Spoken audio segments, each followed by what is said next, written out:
Hey everybody, this is Dave of ffdraftprep.com. I wanted to run through another mock draft using the 2016 draft dashboard to give you another video showing you how I personally use it, how it's going to work, and give you an idea of some of the things I'm thinking about while I draft in 2016. If we head over to the settings tab, you can see it's a 12-team league, snake style draft. We're going to use PPR data source. Here's the starting roster requirements. Filled out the team nicknames. We're drafting in the 10th spot. So our player info is done as we're using the FFTP tiers. And let's get this draft underway. Control W to indicate that players have been selected. We're going to have this draft progress based off of ADP. The 9th pick is Des Bryant, and we're now up. So let's look at what we have. There's 3 tier 1 running backs, 2 tier 1 wide receivers. In the picks between us, you can probably expect that there's going to be 3 running backs, 2 wide receivers taken. So that would take us out of tier 1 running backs, out of tier 1 wide receivers. Personally, I prefer to get those tier 1 wide receivers early based upon their consistency and the fact that I feel that in 2016, the quality of players in the tier 3, tier 4 running back range in comparison to tier 1 and tier 2 is closer than what it would have been, maybe 5 years ago. And I just like to build my team around receivers more. So at this point, I'm probably going to go with a tier 1 wide receiver. Come over, I have AJ Green and Alshon Jeffrey. I actually really like AJ Green. Goes over 1,000 yards every season, is always really strong, and I feel like people kind of forget that. Plus, in that Cincinnati offense, there's a couple other weapons there with Giovanni Bernard, Jeremy Hill, but really number 2 on the depth chart behind him is going to be Tyler Boyd. Green's going to get a lot of targets this year. Tyler Eifert doesn't scare me that much. I like Green. We're going to select him. So the draft continues to move along. And we're up. So we have 1 tier 1 running back hanging out, 1 tier 2 wide receiver.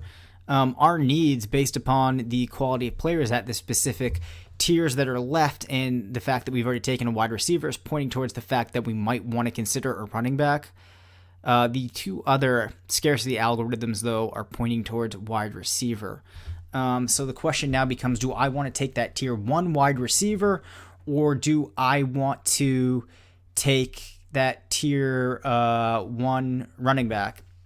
By the time that we're up next, it's pretty clear that we're going to be out of those tier 2 wide receivers, tier 2 running backs.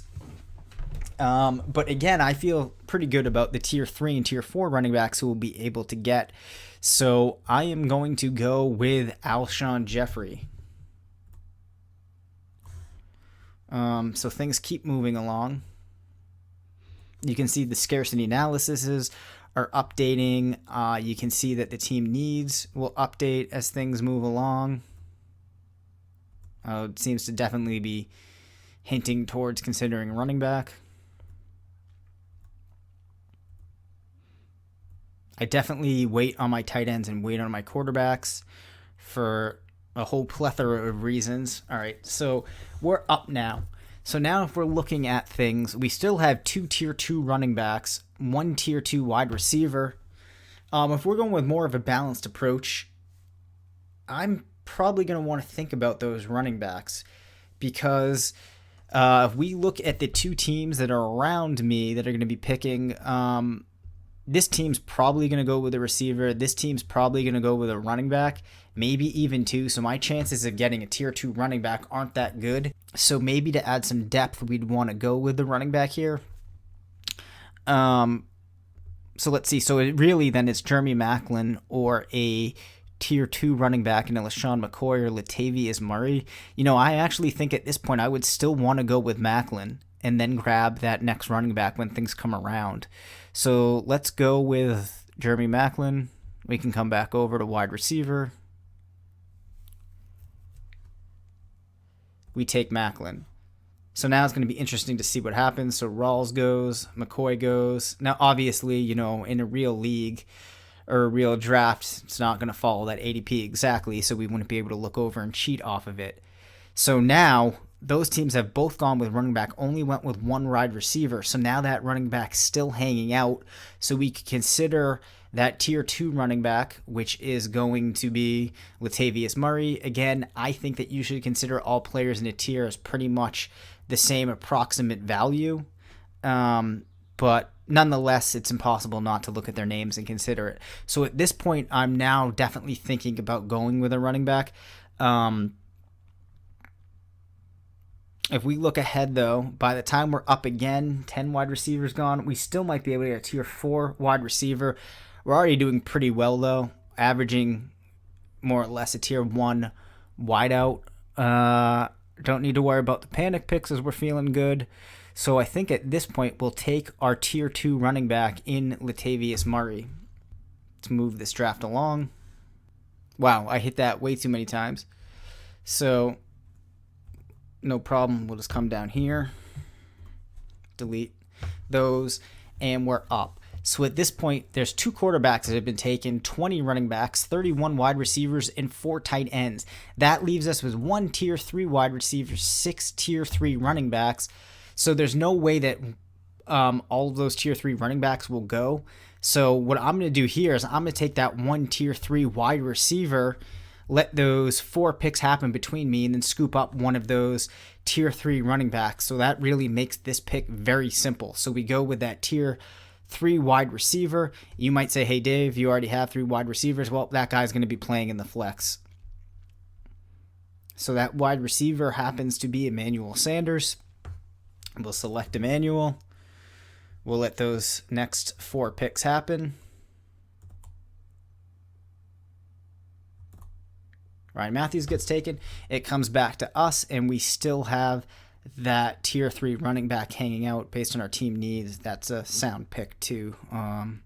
So we go in, we see it's Duke Johnson, Jonathan Stewart, Charles Sims. I like to have pass catching running backs, even though I'm not a huge fan of the Browns situation this year. I'm going to go with Duke. I like Charles Sims a lot as well, especially at the ADP you can get him at, and I think that there's a good chance we could pick him up later, as he's, you know, the 82nd player off the board, whereas Duke Johnson's the 67th. So this pick, it probably makes sense to go with Duke. Hope that he can continue to grow and be involved in the Browns passing game. So as the picks go along, I'm monitoring the tier graphs, seeing what things look like. I'm looking at how many players have been taken by each team. Probably what I'm going to do too is I'm going to pop into those teams before me and after me. I'm going to look at the construction of their team, see how they're looking in the different tiers, try to gauge what they might be thinking. I'm going to look at the panic picks just to get a sense of, you know, if I get caught off guard, who I'm going to want to think about. We'll come back to FFDP and move this along. But really what I'm thinking about too also is, you know, positional scarcity, my opportunity cost of not taking a particular position. And that kind of gives you a sense of how I use the tool and the things I'm thinking about. I'm running out of time in this recording, so I think we'll cut it right there. But thanks for watching. Any questions, shoot an email to ffdraftprep@gmail.com. Thank you.